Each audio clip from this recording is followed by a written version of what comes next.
जिंदाबाद जिंदाबाद मुख्यमंत्री होश में आओ, राज्य सरकार होश में आओ, शेतकऱ्यांची कर्जमाफी झालीच पाहिजे, शेतकऱ्यांची कर्जमाफी झालीच पाहिजे,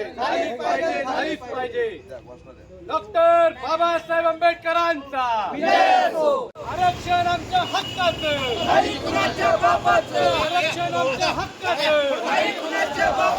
काय मागे ना काय होश में तुमको आना होगा,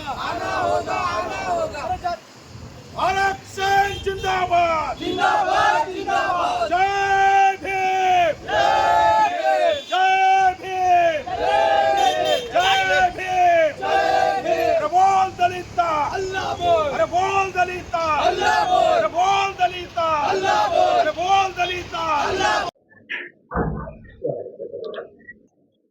RSS आणि बीजेपीचा जन्म संविधान आणि आरक्षणाच्या विरोधात झालेला आहे। त्याच्यामुळे आरक्षणाच्या वर्गीकरणाच्या माध्यमातून आरक्षण संपवण्याचा अजेंडा या व्यवस्थेने राबवलेला आहे। मी राज्यभर फिरून आरक्षण बचाव यात्रेच्या माध्यमातून जो काही या व्यवस्थेने दोन समाजामध्ये सामाजिक द्वेष पसरवण्याचा अजेंडा निर्माण केलाय, दंगलीच्या उंबरठ्यावरती हा समाज उभा केलाय। म्हणजे कायम आम्ही दंगलीसाठी जन्माला आलोत का हा प्रश्न या यात्रेच्या माध्यमातून विचारतोय। भीमा कोरेगावच्या दंगलीचा न्याय अजून मिळाला नाही, परभणीच्या दंगलीचा न्याय मिळाला नाही, सोमनाथ सूर्यवंशीला त्या ठिकाणी न्याय मिळालेला नाही, कोम्बिंग होते आणि हे सगळं सरकारच्या नेतृत्वात होतं, हे दुर्दैव आहे। त्याच्यामुळे दंगलीसाठी समाजद्वेष निर्माण करण्यासाठी आणि आरक्षणाला संपूर्णपणे नष्ट करण्यासाठी या विचारधारेने जो अजेंडा राबवलाय त्याच्या विरोधात मी आरक्षण बचाव यात्रा घेऊन निघालोय। आणि या यात्रेच्या माध्यमातून मी सांगतोय की आमचे मूलभूत प्रश्न महत्त्वाचे आहेत।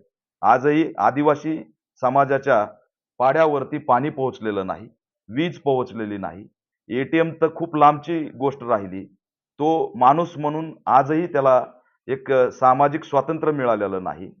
संविधानाच्या बाबतीत या सरकारची भूमिका उद्ध्वस्त करण्याची आहे।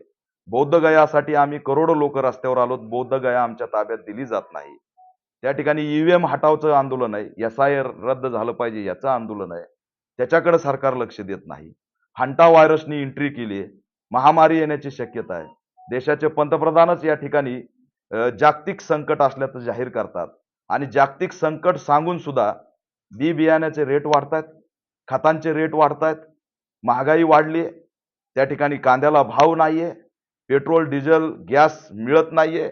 अशा अनेक प्रश्नांनी हा देश ग्रासलेला असताना, राज्य ग्रासलेलं असताना, शेतकऱ्यांच्या कर्जमाफी न करू शकलेलं सरकार, तर या सगळ्या प्रश्नांना घेऊन आम्ही आरक्षण बचाव यात्रेच्या माध्यमातून या व्यवस्थेचा चेहरा उद्ध्वस्त करतोय। आणि आरक्षणाचा खरा शत्रू जर कोण असेल, बहुजनांचा खरा शत्रू जर कोण असेल तर ती RSS आहे, हे सांगण्यासाठी ही आरक्षण बचाव यात्रा राज्यभर निघाली।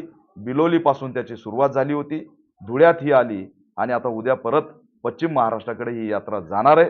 राज्यभर जाऊन या व्यवस्थेचा आरक्षण विरोधी, संविधान विरोधी चेहरा आम्ही भारतीय आणि बहुजनांपुढे एक्सपोज करणार आहे।